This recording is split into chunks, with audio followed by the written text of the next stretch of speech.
In today's world of digital technology, computers are more than just machines. They're tools that power our education, our work, and our creativity. But to keep them running smoothly, it is important to understand how to properly maintain, manage, and optimize them. We will explore 4 essential computer skills every user should know. First, we'll learn how to properly clean your PC, from external cleaning, like your monitor, keyboard, and casing, to internal cleaning of components, such as fans, power supply, and storage devices, while practicing safe handling. Many cleaning guides focus on desktop computers where components are easily removed. That is not an option for this laptop because it is a built-in and it doesn't have screws for quick disassembly. So, we need to be extra careful and concentrate on cleaning the exterior, ports, and keyboard without opening it up. Let's start with the outside by cleaning the back cover with a fresh, gentle microfiber cloth to remove fingerprints and surface dust, making sure to apply only light pressure. We're using isopropyl alcohol, the safest solution for electronics, since it evaporates quickly and leaves no residue. But remember to always dampen a cloth or a cotton pad instead of spraying alcohol directly onto the laptop. Then, use another microfiber cloth to wipe down and sanitize the back. Tiny crevices, ports, and vents comes next. The buildup of dust here can cause overheating, so use a small, soft brush to remove any dirt. Be extremely cautious and avoid pushing debris deeper inside the ports. Tilt the laptop slightly to allow the dust to fall naturally. We'll wipe down the sides again with isopropyl alcohol. Dust tends to accumulate along the seam where the top and bottom meet. A slightly dampened alcohol is ideal for tight corners. Time for the bottom part. This area can really get dusty, so we're wiping the flat surface first. Don't forget to wipe the rubber feet because they lift the laptop for ventilation.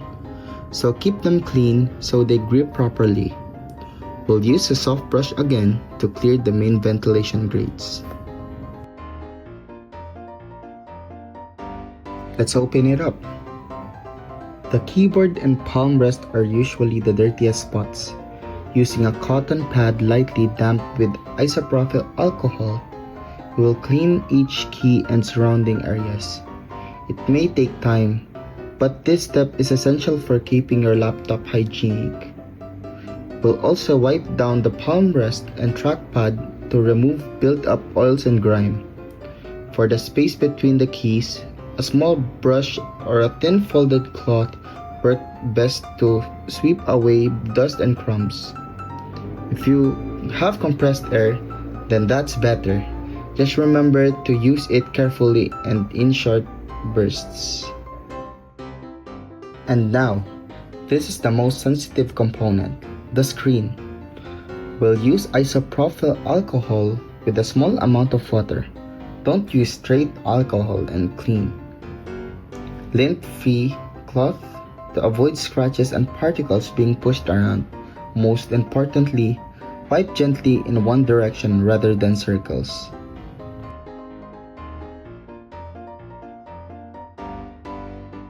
And there you have it. A clean, sanitary, and a well-maintained laptop. Remember, regular gentle cleaning is the key to keeping your device running smoothly and looking great. Welcome to our PC building demonstration, a part of our final project, Essential PC Maintenance and Troubleshooting. In this segment, we will simulate how to properly assemble a desktop computer step by step. This process was done using a PC building simulator, allowing us to simply demonstrate real-world steps even without physical component. Step 1. Install the stand-up inside the case. This glyph and secure the motherboard, preventing it from touching the metal surface and causing the short electrical circuit. Step 2. Mount the power supply unit or the PSU at the bottom or in the back of the case. This component supplies or power to all other parts of the computer. Step 3. Insert the I/O shield into the back of the case. It aligns with the motherboard rear port and helps them protect from the dust. Step 4. Place the motherboard on top of the stand-up and screw it securely into place. This will act as the main circuit board that connects all components. Step 5. Open the CPU socket. This gently aligns the CPU in the correct orientation and lock it in place using the lever. The CPU acts as the brain of the computer. Step 6. Attach the CPU cooler or fan above the processor. It will help dissipate the heat and maintain safe operating temperature. Step 7. Insert the graphics processing unit or the GPU into the PCIe slot on the motherboard. Secure it with screw. This part handles video rendering and graphics performance. Step 8. Install the RAM modules by opening the clips on the board and pressing the stick firmly until they click into place. The RAM will provide us temporary storage for our active task. Step 9. Mount the hard disk drive in its designated bay. This component will store our files, program, and operating system. Step 10. Install a case fan to maintain proper airflow. This will connect it to the motherboard or the PSU for power and speed control. Step 11. Connect the 20 or 24-pin ATC cable from the PSU to the motherboard. This supply main power to the system. And then step 12. Attach additional fan cable to ensure better cooling and stable airflow inside the case. Step 13. Connect the EPS 12 volts cable, either 4 or 8 to power the CPU on the motherboard. Step 14. Plug in the 8-pin PCIe power connector from the PSU to the GPU. This provides extra power required for high-performance graphics card. Step 15. Connect the 6-pin PCIe cable if your GPU still needed additional power input. Step 16. Connect the SATA power cable from PSU to your hard drive or SSD. This will deliver power to your storage devices. Step 17. Attach the SATA data cable from the motherboard to the same drive for data transfer.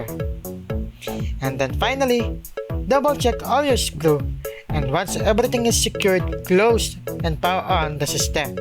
And congratulations, you have successfully assembled the PC.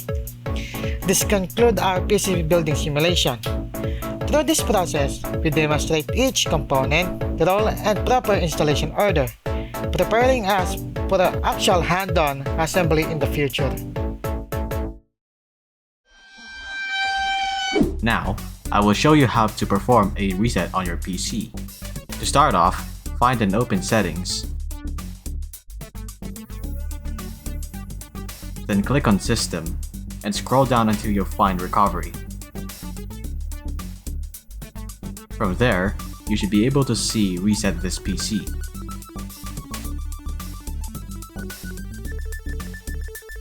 Now, you will be given two options: keep my files or remove everything. I will further explain the difference between the two later. After selecting an option, you will be given another two: cloud download and local reinstall. Once you've confirmed the options you've selected, we can then proceed with the reset, which takes a while depending on the type of reset you perform. While waiting for the reset, I'll explain the differences between the options that were previously shown. The Remove Everything option removes every single data, be it files or settings, to return the PC to its clean original state. On the other hand, Keep My Files keeps all the files like documents, audio, and videos stored on PC, but it still resets all the settings and removes applications installed. Local reinstall makes for a quick reset and requires no internet connection, but may not solve more complex issues. While Cloud Download installs the latest features of Windows and is generally more suitable for fixing issues such as corrupted files, although it requires a stable internet connection. After this reset, you should be good to go, although you will have to go through out-of-box experience if you picked the remove everything option. Is your PC storage a mess? Disk partitioning can fix that. It splits one physical drive into separate virtual drives, like adding rooms in a warehouse. Keep system files on drive C and personal data on drive D. So if Windows crashes and you format drive C, your files on drive D stay safe. Alright, let's dive into disk management as shown on the PC. To create a new partition, right-click your main drive, usually drive C, and select Shrink Volume. To free up unallocated space, then right-click that unallocated space and choose New Simple Volume, where the wizard guides you to the set size. Assign a drive letter like drive E and format it as NTFS, giving you a separate drive for projects, backups, or games visible in File Explorer. And if you ever change your mind, deleting a volume turns it back into unallocated space, which you can merge back by extending an adjacent partition, all as shown on the PC. There you have it. Partitioning puts you in full control of data. You can separate Windows OS from your media files, set up a dedicated drive for development, or make recovering files much easier. Efficient way to organize and manage your drive. Through this demonstration, we have shown how to properly clean a PC, building one from scratch using simulator, performing formatting, and managing storage through partitioning. Each activity emphasizes safety, correcting handling of component, and efficient system organization. With this skill, we are now better prepared to maintain, troubleshoot, and optimize computer system effectively. We also hope that you enjoyed the video, and thank you for watching.